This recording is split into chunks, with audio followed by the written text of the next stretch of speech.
रहमानिर्रहीम अस्सलामुअलैकुम वरहमतुल्लाहि वबरकातुहू। उम्मीद है दोस्तों सब खैर आफियत से होंगे। CS 601 डाटा कम्युनिकेशन की असाइनमेंट नंबर 1 फॉल 2022 का आज कंप्लीट सोल्यूशन देखेंगे, जिस असाइनमेंट की जो ड्यू डेट है वो 5 दिसंबर 2022 है।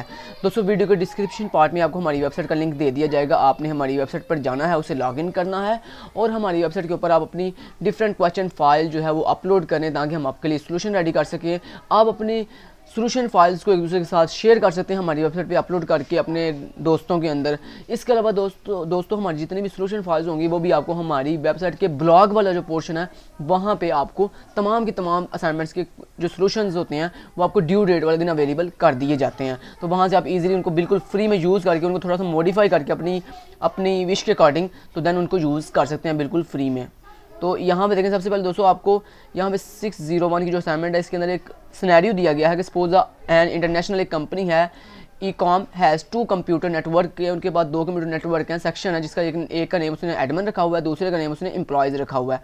तो 2 सेक्शन है, एक सेक्शन का नेम एडमिन, दूसरे का नेम एम्प्लॉय है। The admin section is comprised of 21 computers which are directly connected with each other to provide efficient communication among computers. यानी वो कह रहा है जो हमारा एडमिन सेक्शन है उस एडमिन सेक्शन के अंदर तमाम के तमाम कंप्यूटर्स एक दूसरे के साथ जो है वो डायरेक्टली कनेक्टेड हैं।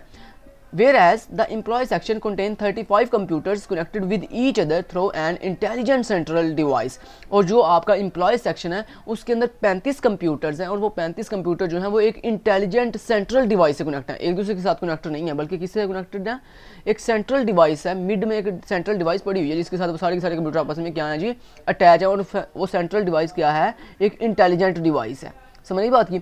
अब यहाँ पे सिनेरियो को ज़हन में रखते हुए नीचे उन्होंने कुछ क्वेश्चन पूछे हैं। तो पहला क्वेश्चन है identify the type of network topology used in computer network of the admin section. वो कह रहा है कि जो आपका एडमिन सेक्शन है उसके अंदर ये बताओ किस टाइप की टोपोलॉजी यूज़ की जा रही है। तो दोस्तों हमने ऊपर अभी भी पढ़ा था कि एडमिन सेक्शन के अंदर 21 कंप्यूटर्स हैं और वो सारे एक दूसरे के साथ कनेक्टेड हैं।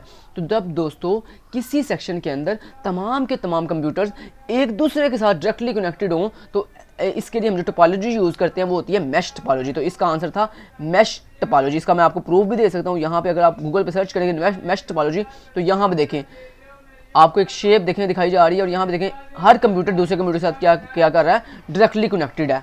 ऐसा नहीं है कि एक कंप्यूटर दूसरे कंप्यूटर के साथ जो है वो अटैच नहीं है। तो ऐसी टोपोलॉजी जिसमें हर कंप्यूटर दूसरे कंप्यूटर के साथ डायरेक्टली कनेक्टेड हो, ऐसी टोपोलॉजी हम क्या कहते हैं जी, मैश टोपोलॉजी कहते हैं। नेक्स्ट दोस्तों हमारे पास यहाँ पे आ रहा है जी mention the name of intelligent device used for connecting computer of employ section with each other. कहता है ये बताओ कि जो आप इंटेलिजेंट डिवाइस यूज़ कर रहे हो अपने एम्प्लॉय वाले सेक्शन में तमाम कंप्यूटर को अटैच करने के लिए उस डिवाइस का नाम क्या है। दोस्तों आपको पता है जब आप डिफरेंट डिवाइसेस को एक सेंट्रल डिवाइस से कनेक्ट करते हो तो उसके लिए 2 डिवाइसेस यूज़ होती हैं, एक होती है हब, एक होती है स्विच। जो हब होती है वो इंटेलिजेंट डिवाइस नहीं होती है जबकि जो स्विच है वो एक इंटेलिजेंट डिवाइस है। लिहाजा उन्होंने हमें पहले से कह दिया कि हम जो सेंट्रल डिवाइस यूज़ कर रहे हैं वो एक इंटेलिजेंट डिवाइस है, इसलिए हम यहाँ पे कहा कि हमने ये प्रूव कर दिया कि जो हम डिवाइस यूज़ कर रहे हैं इंटेलिजेंट वो एक स्विच होगी। और दूसरा कि जो एम्प्लॉय सेक्शन के अंदर वो जब हम किसी सेंट्रल डिवाइस से सारे कंप्यूटर को अटैच करते हैं तो वो कौन सी टोपोलॉजी होती है, वो एक स्टार टोपोलॉजी होती है। ये देखो यहाँ पे आपको शेप के अंदर दिखाया जा रहा है, ये देखो ये सेंट्रल डिवाइस है और तमाम कंप्यूटर देखो इस सेंट्रल डिवाइस से कनेक्टेड है। समझ आई बात की। तो चलें जी हमने ये भी प्रूव कर दिया कि हम जो इंटेलिजेंट डिवाइस यूज़ कर रहे हैं वो स्विच है और टोपोलॉजी वो स्टार टोपोलॉजी है। नेक्स्ट उन्होंने पूछा identify the type of network required for linking the computer of employ section with the computer of conference chair through video conferencing. कहता है जो हम एम्प्लॉय सेक्शन के अंदर वीडियो कॉन्फ्रेंसिंग के लिए कंप्यूटर यूज़ कर रहे हैं उसमें से बताओ कौन सा नेटवर्क हमें रिक्वायर्ड होगा। अगर हम वीडियो कॉन्फ्रेंसिंग करवाएं एम्प्लॉय सेक्शन के अंदर तो कौन सा नेटवर्क जो है वो यूज़ होगा इसके लिए। दोस्तों उस नेटवर्क का नाम है वैन मीन वाइड एरिया नेटवर्क। ठीक है जी।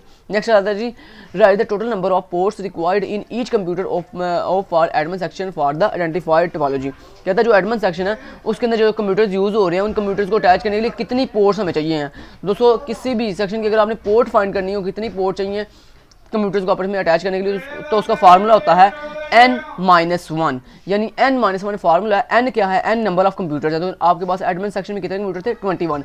तो 21 - 1 जवाब है 20, यानी 20 पोर्ट्स आपको जो है वो अवेलेबल हैं, रिक्वायर्ड है।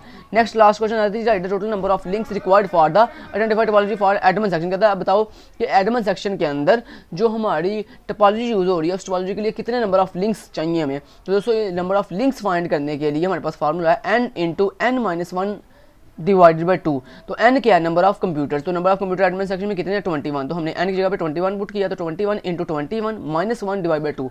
तो 21 में से माइनस, पहले ये कर लिया से सॉल्व हुई तो क्या हुआ, 21 में से -1 किया, जवाब है 20।